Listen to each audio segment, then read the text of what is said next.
আসসালামু আলাইকুম প্রিয় শিক্ষার্থীবৃন্দ, সবাইকে আজকে তোমরা যারা লাইভ ক্লাসে জয়েন করছো আমার পক্ষ থেকে আন্তরিক অভিনন্দন।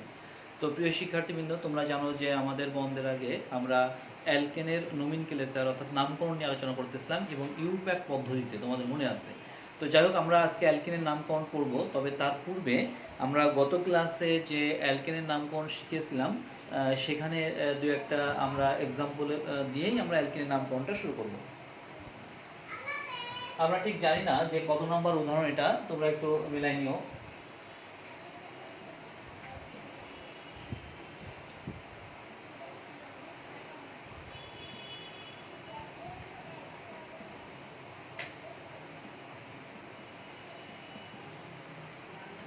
দেখো প্রিয় শিক্ষার্থীবৃন্দ, এটা একটা অ্যালকেন এবং হ্যালোজেন প্রতিস্থাপিত অ্যালকেন। এটা তুমি জানো এদেরকে হ্যালোজেনো অ্যালকেন বলা হয়। যাই হোক, এটা অ্যালকেন। তো আমাদের প্রথম কাজটা হলো আমাদের দীর্ঘ শিকল ফাইন্ড আউট করা। এটা ছিল আমাদের দীর্ঘ শিকল। তো এটা যদি দীর্ঘ শিকল হয় তাহলে তুমি জানো একটা পার্শ্ব গ্রুপ, একটা পার্শ্ব গ্রুপ। তো প্রিয় শিক্ষার্থীবৃন্দ, এবার আমরা নাম্বারিং করতে চাই। তো তোমাদের মনে আছে আমরা যদি এদিক থেকে নাম্বারিং করি তাহলে 2 নাম্বার পজিশন, 3 নাম্বার পজিশনে আমরা আমাদের সেই পার্শ্ব গ্রুপ পেয়েছি, তাহলে এদের যোগফলটা হলো 5। যদি এদিক থেকে নাম্বারিং করি 2 + 3, যদি যোগফলটা হলো 5, তাহলে উভয় পাশ থেকে যদি যোগফল একই রকম হয়ে যায় তখন দেখতে হবে যে আমাদের শিকলের প্রান্ত ক্ষুদ্রতম সংখ্যা কার ক্ষেত্রে। উভয়ের শিকলের প্রান্ত একই সংখ্যা দিয়ে শুরু, সুতরাং এই রকম ক্ষেত্রে তুমি জানো এদেরকে তুল্য অবস্থান বলা হয়। যদি তুল্য অবস্থানে ভিন্ন ভিন্ন পার্শ্ব গ্রুপ থাকে তাহলে ইংরেজি বর্ণমালার ক্রম অনুসারে যার নাম আগে আসবে তার অবস্থান আগে দেখাতে হবে এবং নামকরণও আগে করতে হবে। তাহলে বলো, এটা হলো ক্লোরো সি, এটা হচ্ছে ব্রোমো বি, তাহলে এটার নাম আগে আসে। এই জন্য আমার এই ব্রোমিনটাকে আমাদেরকে ক্ষুদ্রতম রাখতে হবে, এমন দিক থেকে নাম্বারিং করব। এই জন্য তোমাকে ডান দিক থেকে নাম্বারিং করতে হবে। তো এটা 1 নাম্বার, এটা 2 নাম্বার, এটা 3 নাম্বার, এটা 4 নাম্বার। এবং নামকরণের ক্ষেত্রে তার নামটা আগে লিখতে হবে, বি আগে আসে। তাহলে আমরা লিখলাম 2 ব্রোমো, 2 ব্রোমো একটা হাইপেন, তারপর আছে 3 ক্লোরো, দেখছো 2 ব্রোমো 3 ক্লোরো। এরপর দীর্ঘ শিকলে 4টা কার্বন আছে, 4টা কার্বন থাকলে তার নাম হচ্ছে বিউটেন, তাহলে 2 ব্রোমো 3 ক্লোরো বিউটেন। তো আশা করি তোমরা এটা পারছো সবাই, 2 ব্রোমো 3 ক্লোরো বিউটেন।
তো প্রিয় শিক্ষার্থীবৃন্দ, আমাদের সর্বশেষ উদাহরণ আমরা এই যৌগটা দিয়েছি। এখন এই যৌগটার নামকরণ করতে চাই। তো তোমরা জানো যে আমরা এই যে যৌগটা দিয়েছি এর মধ্যে অবশ্যই আমাদের দীর্ঘ শিকল আছে। দীর্ঘ শিকল হলো সেই শিকল যার মধ্যে কার্বনের সংখ্যা সবচেয়ে বেশি, 1 2 3 4 5 6 7 8 9, 1 2 3 4 5 6 7 8 9 10। দেখছো, তাহলে এটা হলো আমাদের দীর্ঘ শিকল। আমরা কিন্তু লং চেন দীর্ঘ শিকল বের করতে পারলাম। এটা দীর্ঘ শিকল হলে একটা পার্শ্ব শিকল, একটা পার্শ্ব শিকল। এখন কোন দিক থেকে নাম্বারিং করব?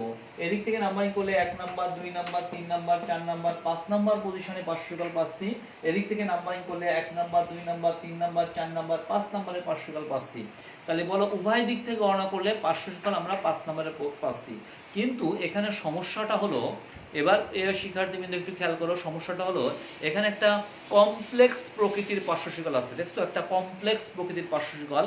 যদি এরকম কমপ্লেক্স প্রকৃতির পার্শ্ব শিকল থাকে তাহলে সেই ক্ষেত্রে আমরা আমাদের সেই কমপ্লেক্স প্রকৃতির পার্শ্ব শিকলকে আলাদাভাবে নাম্বারিং করব। তাহলে বলো এই হলো সেই কমপ্লেক্স প্রকৃতির পার্শ্ব শিকল, এদেরকে আলাদাভাবে নাম্বারিং করলাম। এটা আমাদের 1 নম্বর কার্বন, এটা 2 নম্বর, এটা 3 নম্বর কার্বন। আর ওই কমপ্লেক্স প্রকৃতির পার্শ্ব শিকলটা টার্গেট, ওটাকে আমাদের ক্ষুদ্রতম রাখতে হবে। এই জন্য এমন দিক থেকে নাম্বারিং করলাম 1 নম্বর, 2 নম্বর, 3 নম্বর, 4 নম্বর, 5 নম্বর, 6 নম্বর, 7, 8, 9, 10। মনে থাকবে এটা হলো কমপ্লেক্স। কমপ্লেক্স দেখছো, কমপ্লেক্স প্রকৃতির আমাদের ব্রাঞ্চ চেন, সংক্ষেপে লিখলাম ব্রাঞ্চ চেন। মনে থাকবে কমপ্লেক্স প্রকৃতির ব্রাঞ্চ চেন, অর্থাৎ কমপ্লেক্স প্রকৃতির পার্শ্ব শিকল। তাহলে এরকম কমপ্লেক্স প্রকৃতির পার্শ্ব শিকল হলে তাকে ক্ষুদ্রতম রাখতে হবে, এমন দিক থেকে শিকলের প্রান্ত নাম্বারিং করা শুরু করতে হবে, করলাম। এবার নাম্বারিং করার পর ওই কমপ্লেক্স প্রকৃতির পার্শ্ব শিকলটা মাদার যে কার্বনের সাথে যুক্ত সেখান থেকে নাম্বারিং করতে হবে 1, 2, 3, অর্থাৎ আলাদাভাবে নাম্বারিং করতে হবে, তাও করলাম। এরপর আমাদের ওই কমপ্লেক্স প্রকৃতির পার্শ্ব গ্রুপটার নাম মানে শিকলটার নাম আগে নামকরণ করতে হবে, বুঝা গেছে? তো কেন নামকরণ করব? তুমি জানো ইথাইলের ই আগে আসে আর এটা হচ্ছে প্রোপাইল মূলক, পি পরে আসে। কিন্তু এই ক্ষেত্রে এই কমপ্লেক্স প্রকৃতির পার্শ্ব শিকলের মধ্যে এটা তখন মাদার কার্বন হয়ে গেছে, তখন এই দুইটা মূলক পার্শ্ব শিকল অর্থাৎ মিথাইল মূলক, যেহেতু দুইটা মিথাইল মূলক আছে এই জন্য ডি আগে আসে। অর্থাৎ কমপ্লেক্স প্রকৃতির পার্শ্ব শিকলের ক্ষেত্রে তুমি যে উপসর্গটা বসাচ্ছ তার যে তোমার বর্ণটা, ইংরেজি বর্ণমালা তার যে বর্ণটা সেটার প্রায়োরিটি বেশি। তো মনে থাকে যেন এটা হচ্ছে ইথাইলের ই আর এটা হচ্ছে ডাইমিথাইলের ডি আগে আসে।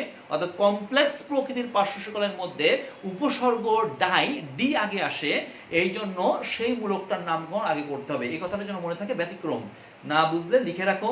আবার বললাম কমপ্লেক্স প্রকৃতির পার্শ্ব শিকলের গুরুত্ব বেশি, নাম্বারিং এমন ভাবে করতে হবে তাকে ক্ষুদ্রতম রাখতে হবে, রাখলাম। এবার আলাদাভাবে ওই পার্শ্ব শিকলটাকে আমরা আবার আলাদাভাবে নাম্বারিং করব। করার পর ওর মধ্যে যে পার্শ্ব গ্রুপ আছে মানে এর সাথে যে এটা তখন হচ্ছে একটা শাখা হয়ে গেছে, দেখো এটা তখন আলাদা শিকল হয়েছে, এটা তখন আলাদা শাখা। এই শাখার মধ্যে দুইটা মিথাইল মূলক আছে ডাই, তাহলে ডি, এটা হচ্ছে ইথাইলের ই, এই জন্য ডি আগে আসে, অর্থাৎ ডাই মিথাইলটা আগে লিখবো। এটা শুধুমাত্র কমপ্লেক্স প্রকৃতির পার্শ্ব শিকলের ক্ষেত্রে প্রযোজ্য। তাহলে বলো এই টোটাল মূলকটা আছে 5 নাম্বার কার্বনে, লিখলাম 5 একটা হাইফেন। এবার এই দুইটা মিথাইল মূলক এই পার্শ্ব শিকলের মধ্যে, এই কমপ্লেক্সের মধ্যে আবার পার্শ্ব শিকল, এই মিথাইল মূলক 1 নম্বরে, এই মিথাইল মূলক 2 নম্বরে। তাহলে 1,2 ডাইমিথাইল। এবার এই মূলকটার নাম প্রোপাইল, ব্র্যাকেট শেষ হাইফেন। এই ইথাইল মূলকটা দেখো এটা একটা পার্শ্ব শিকল 6 নম্বর পজিশনে আছে, 6 ইথাইল। এবার দীর্ঘ শিকলে 10টা কার্বন, ডেকেন। তো আশা করি প্রিয় শিক্ষার্থীবৃন্দ তোমরা আমাদের সেই কমপ্লেক্স প্রকৃতির যে জটিল যৌগটা মানে কমপ্লেক্স প্রকৃতির যে যৌগটা লিখছি সেটা বুঝতে পারছো। আবার বলি এই কমপ্লেক্স যে মূলকটা তাকে ক্ষুদ্রতম রাখবে এমন দিক থেকে নাম্বারিং করলাম। এবার এদেরকে আলাদাভাবে নাম্বারিং করলাম, নাম্বারিং করে ওই পার্শ্ব গ্রুপের নাম লিখবো।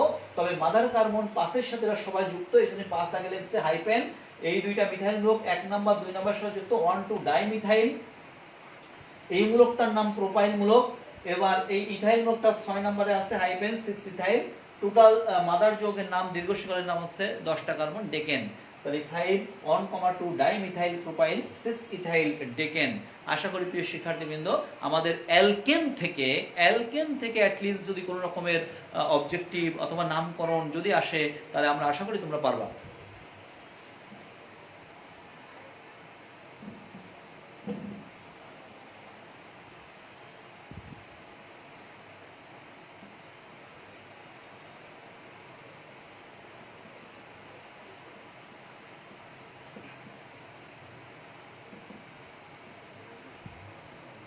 লেখো অ্যালকিনের নামকরণ। প্রিয় শিক্ষার্থীবৃন্দ একটু ফাস্ট লিখতে হবে, বিকজ তুমি জানো যে অসংখ্য নামকরণ, এই জন্য আমরা একটু দ্রুত কথা বলবো। অ্যালকিনের নামকরণ লেখো সাধারণ সংকেত, তুমি জানো এটা একটা সমগোত্রীয় শ্রেণী, যার কারণে এর একটা জেনারেল ফর্মুলা থাকবে। জেনারেল ফর্মুলাটা মুখস্থ, CN H2N, যেখানে N = 2 3 4 ইত্যাদি হতে পারে। সাধারণত অ্যালকেন নামের শেষে আমরা AN বাদ দেব, তার সাথে আমরা EN যোগ করব, উচ্চারণটা হবে অ্যালকিন। যেমন এই সমীকরণে N = 2 বসায় দিলাম, তাহলে C2H4, আমাদের দুইটা কার্বন আছে, নাম হচ্ছে ইথেন, নামের শেষে আমরা AN বাদ দিয়ে EN যোগ করলাম, তাহলে উচ্চারণটা হবে ইথিন। এই সমীকরণে N = 3 বসায় দিলাম, C3H6, তিনটা কার্বন আছে, নাম হচ্ছে প্রোপেন, মাদার যৌগ অ্যালকেন, সবসময় অ্যালকেন থেকে নামকরণ করব, নামের শেষে AN বাদ দেব, যেহেতু সমগোত্রীয় শ্রেণী হচ্ছে অ্যালকিন, এই জন্য আমরা EN যোগ করব, পাওয়া যাবে প্রোপিন। মনে থাকবে? দেখছো প্রোপিন।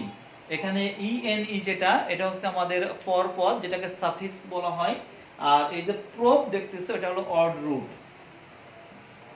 3 নাম্বার, N এর মান 4 বসাও, C4H8, তাহলে হচ্ছে বিউটেন, নামের শেষে AN বাদ দিয়ে ENE যোগ করব, বিউটিন।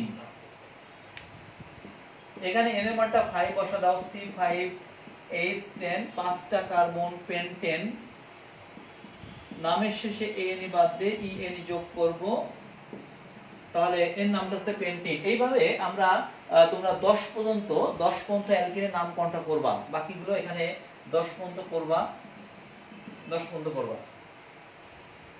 সরকে লেখা হয়েছে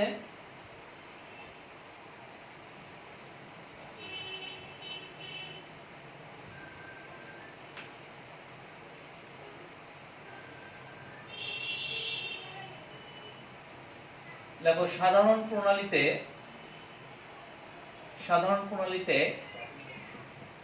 অ্যালকিন এর নামকরণ। লেখো সাধারণ প্রণালীতে অ্যালকিনের নামকরণ, একটু ফার্স্ট লেখো। সাধারণ প্রণালীতে অ্যালকিনের নামকরণ।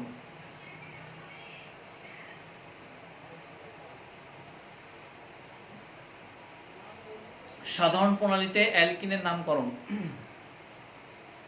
হয়েছে, লেখো সবার। লেখো 1 নাম্বার, লেখো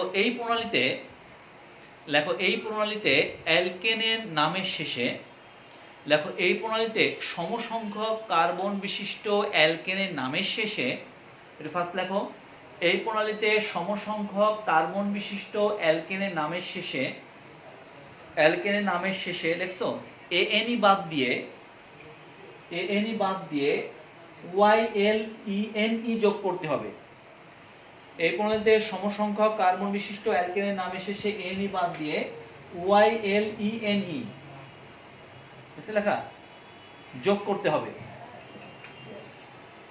অর্থাৎ অ্যালকেন নামের শেষে ANE বাদ দিয়ে YLENE যোগ করবা, উচ্চারণটা হবে অ্যালকাইলিন। মনে থাকবে, অ্যালকাইলিন উচ্চারণটা হবে। 2 নম্বর পয়েন্ট লেখো 3-এর বেশি কার্বন হয়ে গেলে এদের নামের পূর্বে আলফা, বিটা, গামা, মনে থাকবে ডেল্টা, সিগমা ইত্যাদি ব্যবহার করতে হবে। 3-এর বেশি কার্বন হয়ে গেলে এদের নামের পূর্বে দেখো alpha, beta, gamma, delta, sigma ইত্যাদি প্রতীক ব্যবহার করতে হবে। সবাইকে লেখা হয়েছে, একটু ফার্স্ট লেখো, ফার্স্ট অনেক কথাবার্তা। 3-এর বেশি কার্বন হয়ে গেলে নামের পূর্বে alpha, beta, gamma, delta, sigma ইত্যাদি প্রতীক ব্যবহার করতে হবে।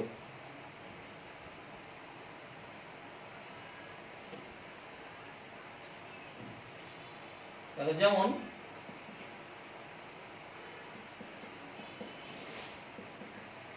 তো প্রিয় শিক্ষার্থীবৃন্দ, দেখো এখানে কার্বন আছে আমাদের 2টা। তো 2টা কার্বন থাকলে তুমি জানো তার নাম হচ্ছে আমাদের ইথেন।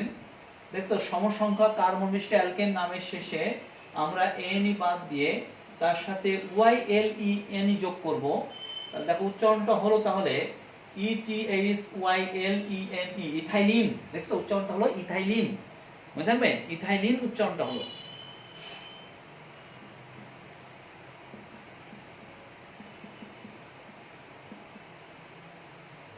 তো প্রিয় শিক্ষার্থীবৃন্দ, এখনো 3 পর্যন্ত কার্বন আছে। 3টা কার্বন থাকলে তার নাম হচ্ছে প্রোপেন। নামের শেষে এন বাদ দিব, তার সাথে YLENE যোগ করব, বিকজ এটা দ্বিবন্ধন আছে। আর সাধারণ প্রণালীতে যদি নামকরণ করতে চাই তাহলে অ্যালকেনের নামকরণের শেষে এন বাদ দিয়ে YLE যোগ করব। দেখছো উচ্চারণটা হলো প্রোপাইলিন। দেখছো প্রোপাইলিন বা প্রোপাইলিন বা প্রোপিলিন, যেভাবে নামকরণ করো মনে থাকবে। প্রোপিলিনও বলে অনেকে, যে উচ্চারণটা করো। দেখো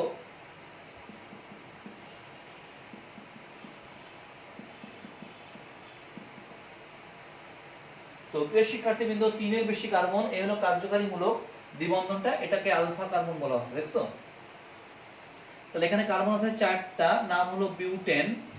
নামের শেষে এন বাদ দেব, তার সাথে YLENE যোগ করব। তাহলে আমাদের যেহেতু এই দেখো 3-এর বেশি কার্বন হচ্ছে, আলফা বিটা গামা বসাবো, যেহেতু দ্বিবন্ধনটা এই যে দেখো এটাকে আমরা আলফা কার্বন বলছি, উচ্চারণটা হবে আলফা বিউটাইলিন। বিউটাইলিন, দেখছো আলফা বিউটাইলিন।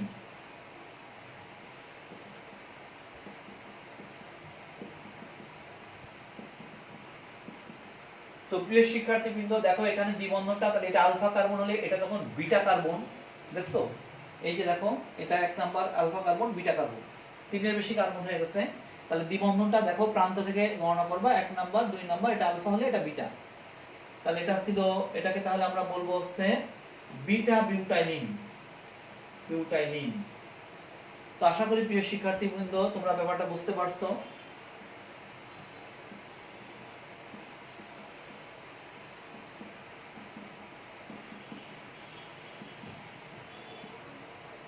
দেখো এটা আলফা, এটা বিটা, এটা হচ্ছে গামা। দেখছো আলফা বিটা গামা, তাহলে এটা হচ্ছে গামা পেন্টাইলিন। দেখছো গামা পেন্টাইলিন। তো আশা করি তোমরা এ ধরনের যদি সাধারণ প্রণালীতে নামকরণ আসে তাহলে তোমরা পারবা।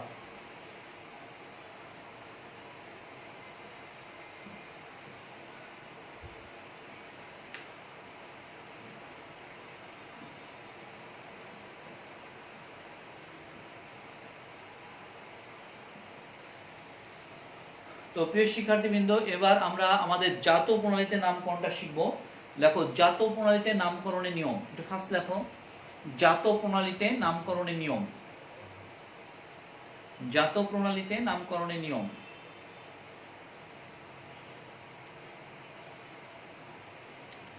1 নাম্বার লেখো, লেখো এই প্রণালীতে, লেখো এই প্রণালীতে ইথিলিনকে, লেখো এই প্রণালীতে ইথিলিনকে মূল অ্যালকিন, এই প্রণালীতে ইথিলিনকে মূল অ্যালকিন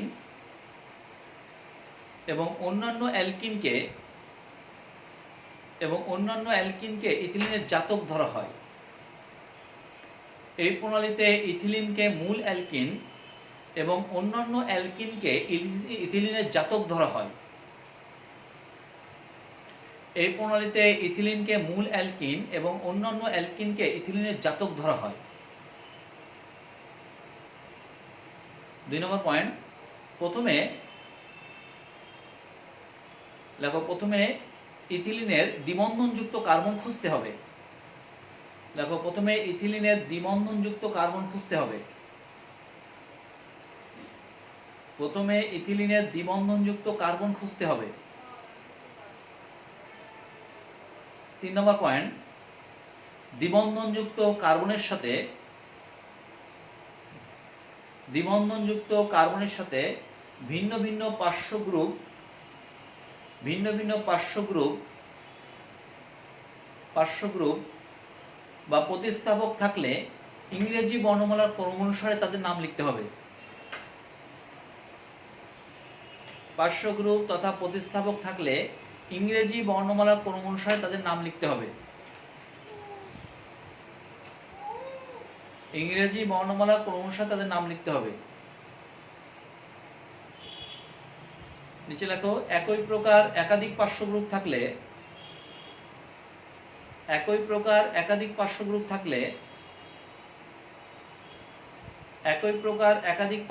থাকলে তাদের নামের পূর্বে ডাই, ট্রাই ইত্যাদি উপসর্গ বসাতে হবে। একই প্রকার একাধিক পার্শ্ব গ্রুপ থাকলে তাদের নামের পূর্বে ডাই, ট্রাই ইত্যাদি উপসর্গ বসাতে হবে।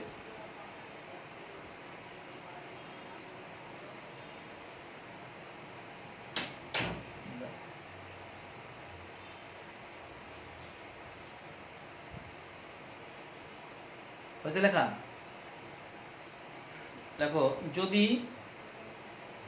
যদি একই প্রকার দুটি প্রতিস্থাপক বা গ্রুপ যদি দুটি প্রতিস্থাপক বা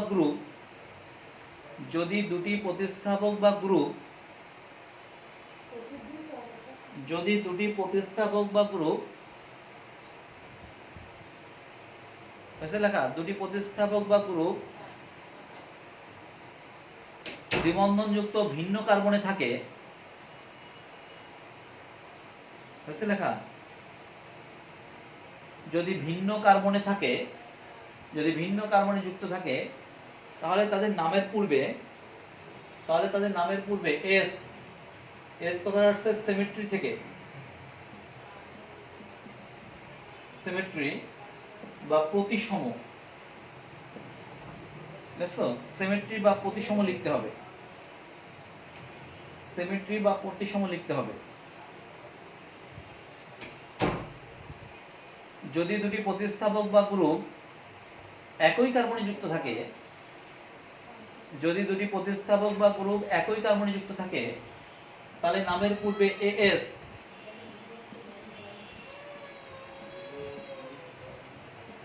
অ্যাসাইমেট্রি বা অপ্রতিসম লিখতে হবে,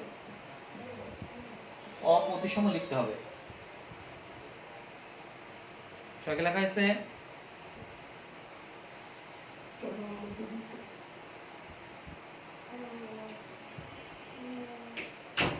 যদি দুটি প্রতিস্থাপক বা গ্রুপ একই কার্বনে যুক্ত থাকে তাহলে তাদের নামের পূর্বে এএস ব্র্যাকেট লেখো অ্যাসাইমেট্রি তথা অপ্রতিসম লিখতে হবে।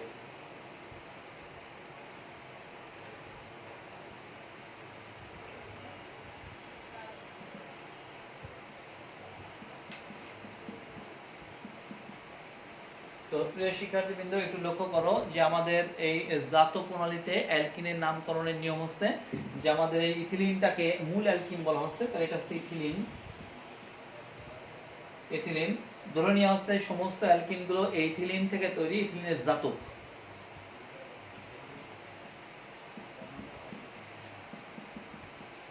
তাহলে ফার্স্ট কাজ হলো যে আমাদের ইথিলিনের দ্বিবন্ধনযুক্ত কার্বন খুঁজতে হবে। তাহলে এটা হলো ইথিলিন, এটা থেকে এটা তৈরি হয়েছে, তাহলে এটা হলো পার্শ্ব গ্রুপ। তাহলে প্রথমে পার্শ্ব গ্রুপের নাম লিখব, নামটা হলো মিথাইল, পার্শ্ব গ্রুপের নাম হচ্ছে মিথাইল। এরপর মাদার যৌগের নাম হচ্ছে ইথিলিন, মিথাইল ইথিলিন।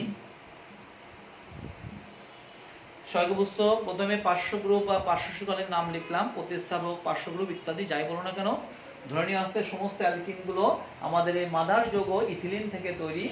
এই জন্য ইথিলিনের দ্বিবন্ধনটা খুঁজলাম, খোঁজার পর এই পার্শ্ব গ্রুপটা পেলাম, পার্শ্ব গ্রুপের নাম লিখছি মিথাইল, আর মূল যৌগ ইথিলিন লিখলাম মিথাইল ইথিলিন।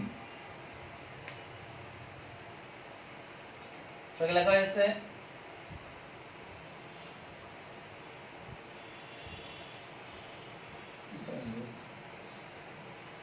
তিন নম্বর দেখো,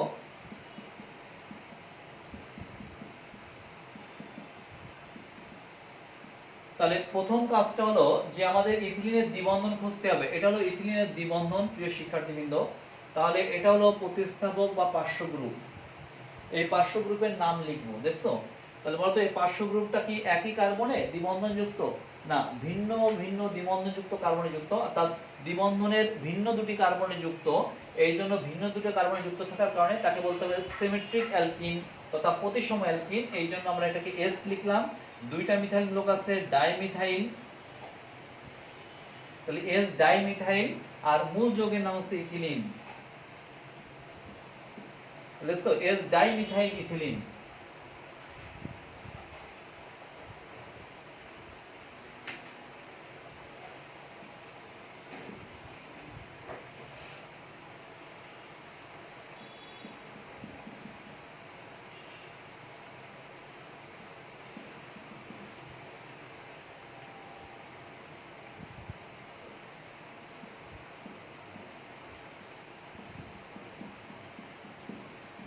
তো প্রিয় শিক্ষার্থীবৃন্দ দেখো একটা যৌগ লিখছি, এই যৌগটাকে যদি আমরা একটু গাঠনিক সংকেত দিয়ে লিখি তাহলে বুঝতে তোমার সহজ হবে।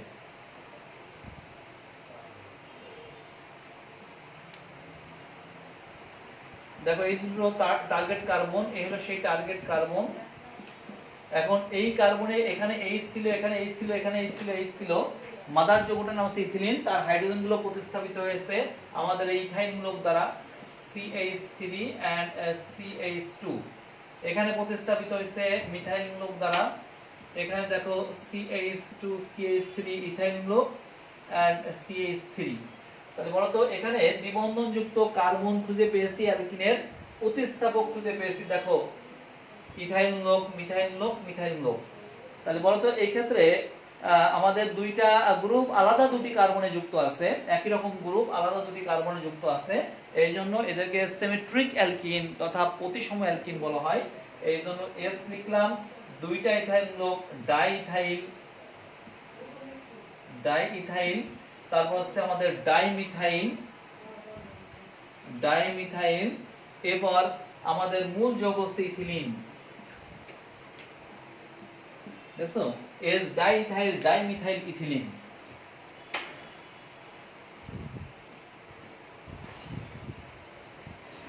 সবাইকে লেখা হয়েছে এখন তো?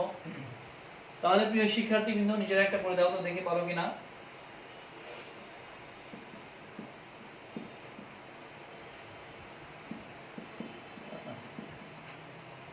এই যৌগটার নামকরণ করে দাও, এই যৌগটার নামকরণ করে দাও দ্রুত, 2 মিনিট সময় দিলাম, এই যৌগটার নামকরণ করো।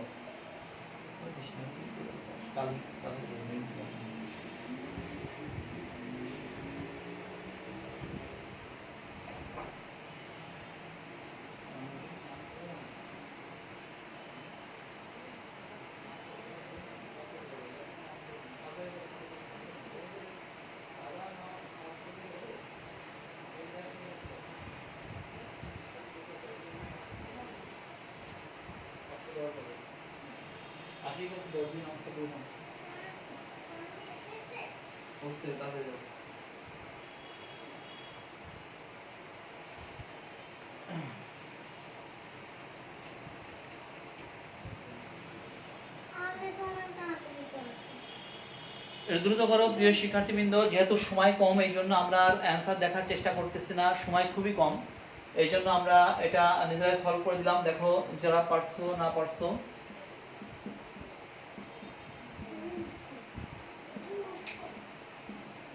খুবই গুরুত্বপূর্ণ প্রিয় শিক্ষার্থীবৃন্দ, admission test, medical admission test অথবা বিভিন্ন ক্ষেত্রে কতটা গুরুত্বপূর্ণ এটা বোঝানো যাবে না, এটা বোঝানো যাবে না, কারণ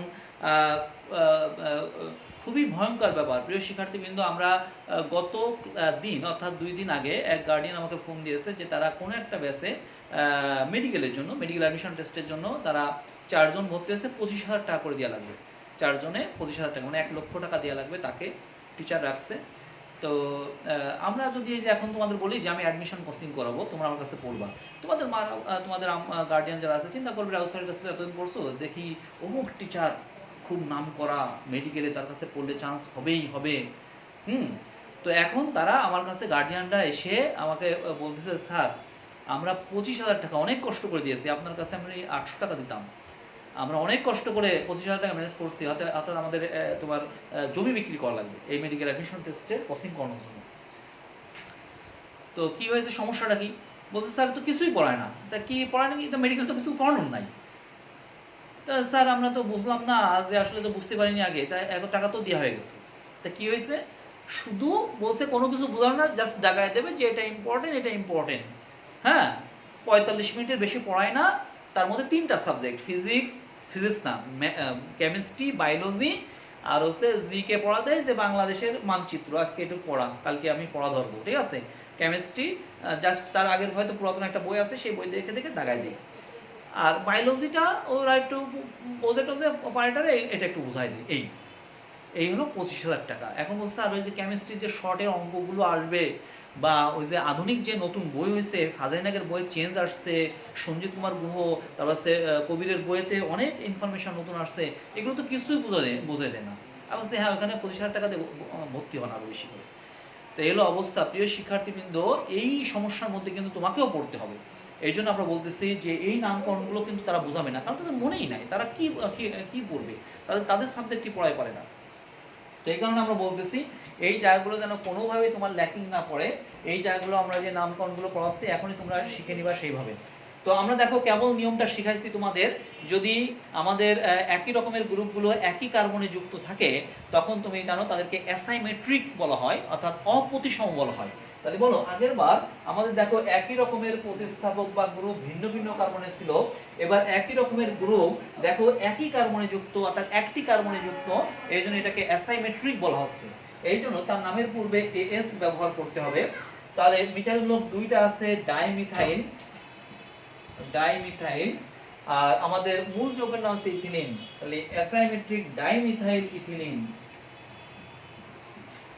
তো আশা করি প্রিয় শিক্ষার্থীবৃন্দ তোমরা ব্যাপারটা বুঝতে পারছো যে আমাদের সিমেট্রিক কখন ব্যবহার করবে, অ্যাসাইমেট্রিক কখন ব্যবহার করবে, এবং অ্যাডমিশন টেস্টের জন্য খুবই গুরুত্বপূর্ণ।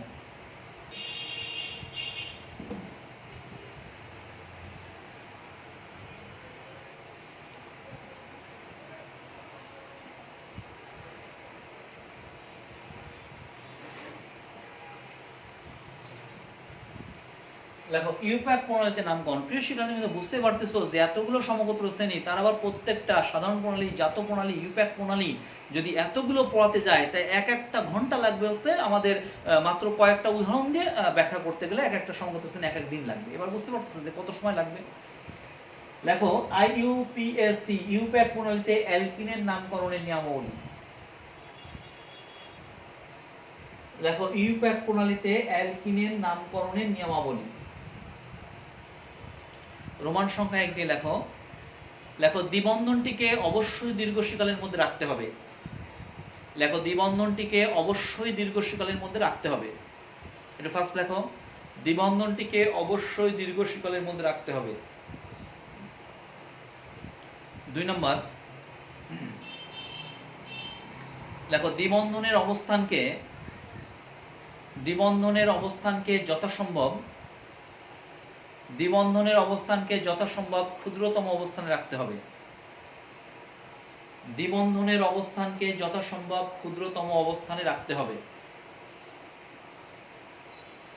দ্বিবন্ধনের অবস্থানকে যথাসম্ভব ক্ষুদ্রতম অবস্থানে রাখতে হবে। 3 নম্বর, প্রথমে অবস্থান সহ পার্শ্বশীতলের নাম। প্রথমে অবস্থান সহ পার্শ্বশীতলের নাম, এরপর দীর্ঘশীতলের অ্যালকেন নামের শেষে,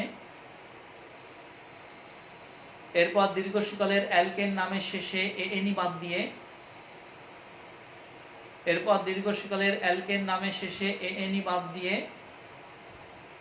ইএনই যোগ করতে হবে। দীর্ঘশীতলের অ্যালকেন নামের শেষে এএনই বাদ দিয়ে ইএনই যোগ করতে হবে।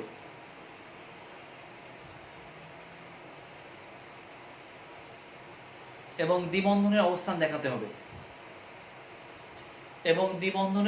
দেখাতে হবে। ব্র্যাকেটে লেখো 3-এর বেশি কার্বন হলে,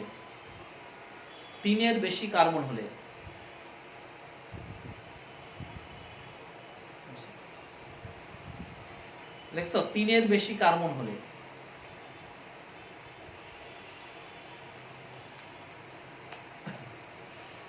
শর্টে লেখা হয়েছে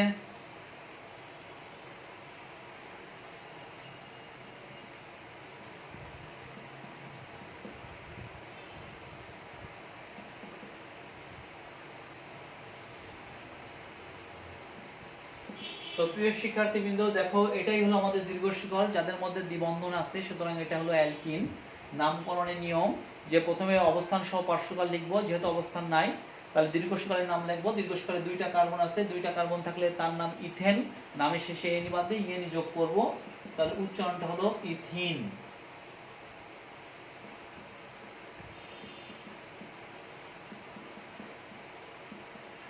এটাই দীর্ঘশীতল। দ্বিবন্ধনটা দেখো 1 নাম্বার পজিশনে আছে, কোনো পার্শ্বশীতল নাই, তাহলে দীর্ঘশীতলের নাম লিখবো। দীর্ঘশীতলে 3টা কার্বন প্রোপেন, নামের শেষে এএনই বাদ দিয়ে ইএনই যোগ করব, তাহলে প্রোপিন। এই প্রোপিন অন এটা লেখা যাবে না, কারণ 3-এর বেশি কার্বন না হওয়া পর্যন্ত অবস্থান দেখাবো না। তাহলে শুধুই প্রোপিন, শুধুই প্রোপিন। বুঝা গেছে? অন প্রোপিন বা প্রোপিন অন এগুলো লেখা যাবে না, শুধু প্রোপিন লিখতে হবে।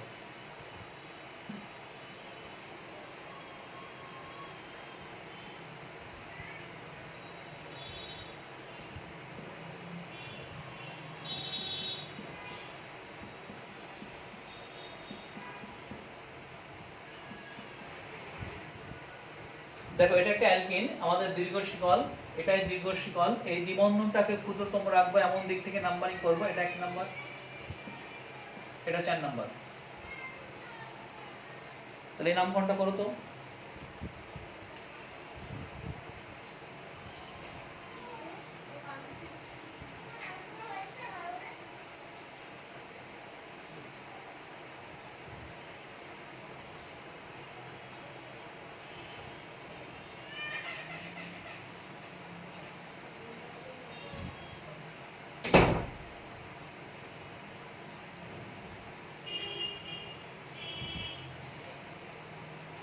তো প্রিয় শিক্ষার্থীবৃন্দ লক্ষ্য করো, এটা হলো আমাদের দীর্ঘ শিকল। এই দীর্ঘ শিকলে আমরা নাম্বারিং করছি, দ্বিবন্ধনটা ক্ষুদ্রতম রাখতে হবে, এমন দিক থেকে নাম্বারিং করলাম। এরপর অবস্থান সহ পার্শ্ব শিকলের নাম লিখতে হবে, এর মধ্যে কোনো পার্শ্ব শিকল নাই। তাহলে আমরা দীর্ঘ শিকলের নাম লিখবো। দীর্ঘ শিকলে 4টা কার্বন আছে, 4টা কার্বন থাকলে তার নাম বিউটেন। নামের শেষে এন বাদ দিয়ে এন যোগ করব, তাহলে বিউটিন। দ্বিবন্ধনটা 1 নম্বরে আছে, বিউটিন অন। কেউ যদি এরকম লেখে অন বিউটিন, অন বিউটিন, তাও হবে।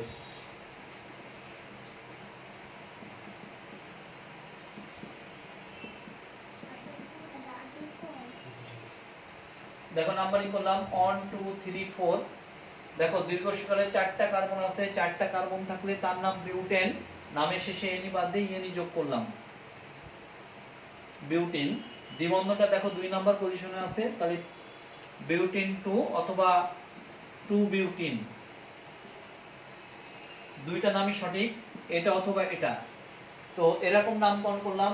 শুধু যদি বিউটিন বলো, বিউটিন বললে এটাও বুঝায় এটাও বুঝায়।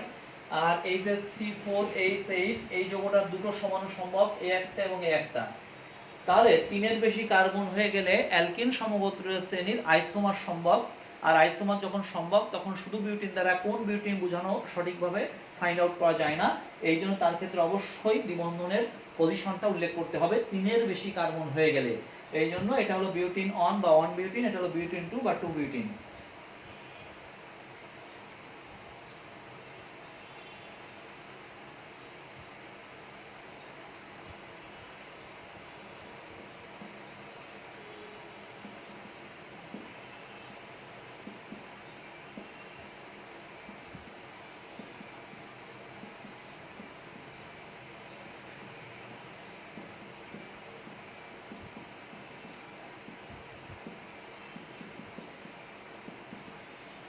দেখো প্রিয় শিক্ষার্থীবৃন্দ, আমরা দুইটা যৌগের নামকরণ করতে দিয়েছি, দেখো পারো কিনা।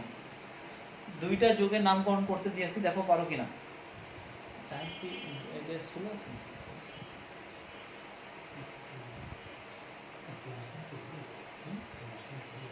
কিসের? তা ঠিক আছে, কিন্তু এত টাইম কত কত ঠিক আছে।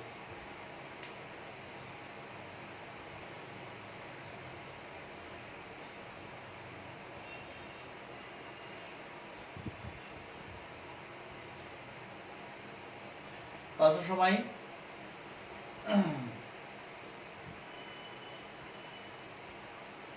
সবার কি হয়েছে? তাহলে দেখো এই যে যৌগটা লিখছি, এই যৌগটার ক্ষেত্রে আমরা জানি এটা হলো আমাদের দীর্ঘ শিকল, এটা দীর্ঘ শিকল হলে এটা পার্শ্ব শিকল। তো তোমরা জানো যে আমাদের এই দ্বিবন্ধনের গুরুত্ব কিন্তু বেশি, এই দ্বিবন্ধনের গুরুত্ব বেশি। পার্শ্ব শিকল দ্বিবন্ধন দুটোর গুরুত্ব, কিন্তু দ্বিবন্ধনের গুরুত্ব বেশি। তাহলে আমি যদি এদিক থেকে নাম্বারিং করি 1 নাম্বার 2 নাম্বার পজিশনে দ্বিবন্ধন পাচ্ছি, আবার যদি এদিক থেকে নাম্বারিং করি 1 নাম্বার 2 নাম্বার পজিশনে দ্বিবন্ধন পাচ্ছি। কিন্তু আমরা ডান দিক থেকে গণনা করব, কারণ ডান দিক থেকে গণনা করলে এই পার্শ্ব শিকলটাকেও আমরা ক্ষুদ্রতম অবস্থানে রাখতে পারছি। এই দিক থেকে নাম্বারিং করলে 2 নাম্বার দ্বিবন্ধন পাচ্ছি, আবার এদিক থেকে গণনা করলে 2 নাম্বার দ্বিবন্ধন পাচ্ছি।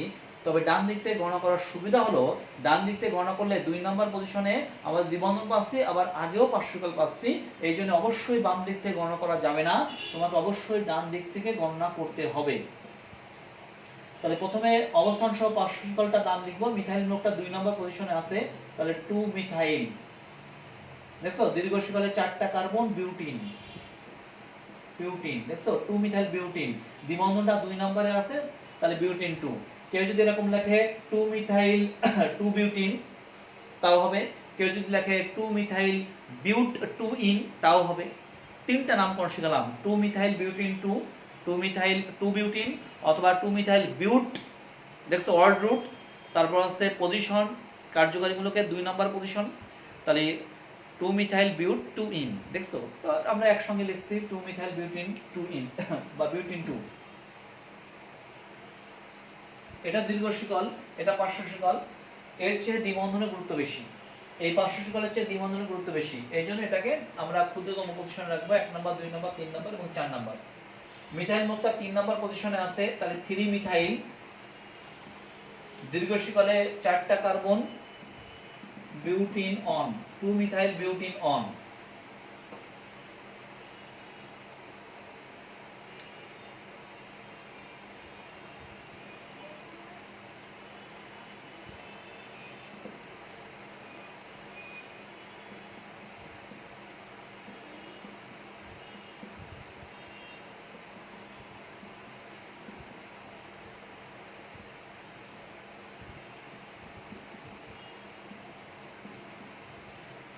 দেখো তো এটা নামকরণ করতে পারো কিনা।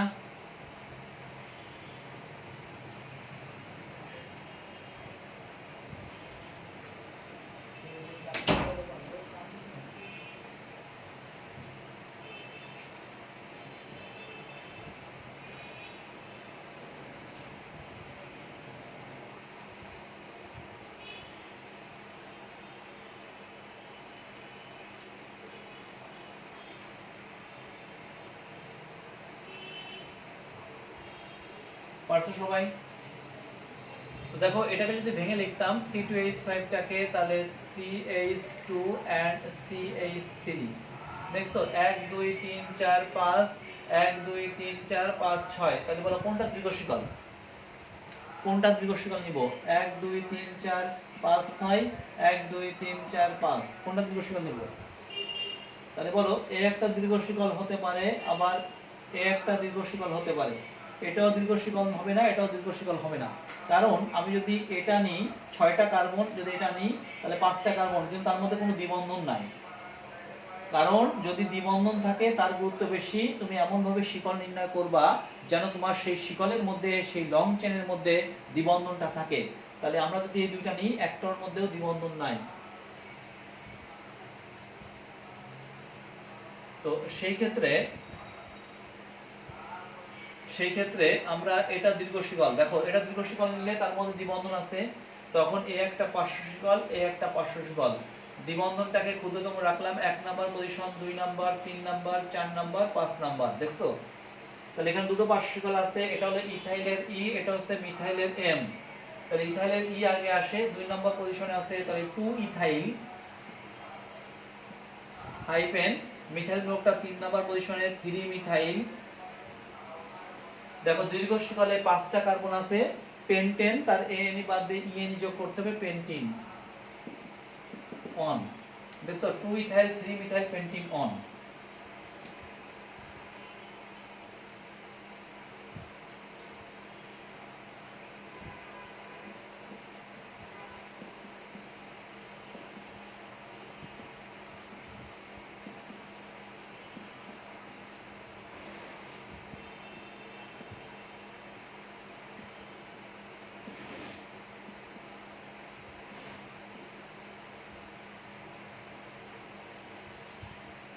তো প্রিয় শিক্ষার্থীবৃন্দ লক্ষ্য করো, 1 2 3 4 5, 1 2 3 4 5 6, এটা দীর্ঘ শিকল, তখন এটা পার্শ্ব শিকল। এইতে গণনা করলে 1 নাম্বার 2 নাম্বার 3 নাম্বার পজিশনে পাচ্ছে, এদিকে গণনা করলে 1 নাম্বার 2 নাম্বার 3 নাম্বার পজিশনে পার্শ্ব শিকল পাচ্ছে। তাহলে এদিক থেকে গণনা নাম্বার করব, তাহলে এদিকে গণনা করলে 3 নাম্বারে দ্বিবন্ধন, আবার পার্শ্ব শিকল ক্ষুদ্রতম 1 2 3 4 5 এবং 6। তাহলে 3 মিথাইল, দীর্ঘ শিকলে 6টা কার্বন, হেক্সেন 3, 3 মিথাইল হেক্সেন 3।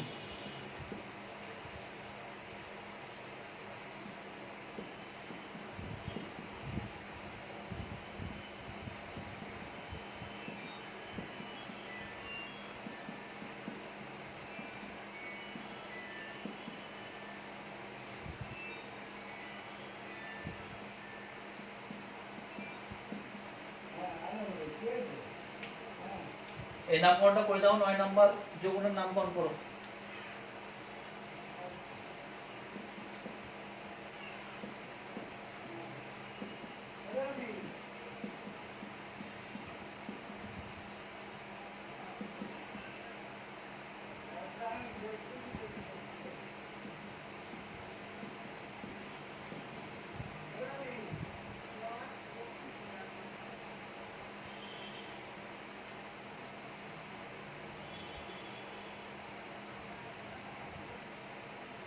দেখো দুইটা যৌগ লিখছি, দেখো পারো কিনা।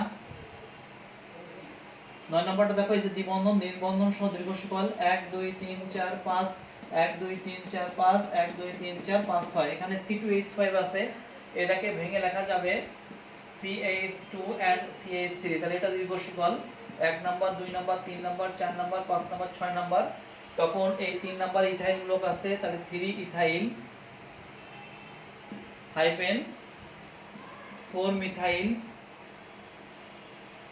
আর দীর্ঘ শিকলে 6টা carbon hexene, hexene on.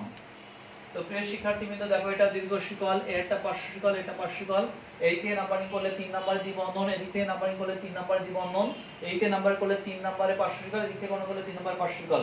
But ইথাইলের ই আগে আসে, এইজন্য এমন ভাবে নাম্বারিং করব দ্বিবন্ধন এবং পার্শ্ব শিকল আগে বাদে এদিক থেকে নাম্বারিং করতে হবে 1 2 3 4 5 6। নামকরণের ক্ষেত্রে ইথাইল মূলকটার নাম আগে লাগবে 3 ইথাইল হাইফেন 4 মিথাইল, দীর্ঘ শিকলে 6টা কার্বন হেক্সিন, হেক্সিন 3। তো প্রিয় শিক্ষার্থীবৃন্দ, আমরা আজকে আমাদের অ্যালকিন সমগোত্র শ্রেণীর নামকরণ শিখতে পারলাম। নেক্সট দিন আমরা অ্যালকাইন সমগোত্র শ্রেণীর নামকরণ শিখব। তো আমরা আজকে বন্ধ রাখলাম, সবাই ভালো থাকো, সবাইকে অসংখ্য ধন্যবাদ।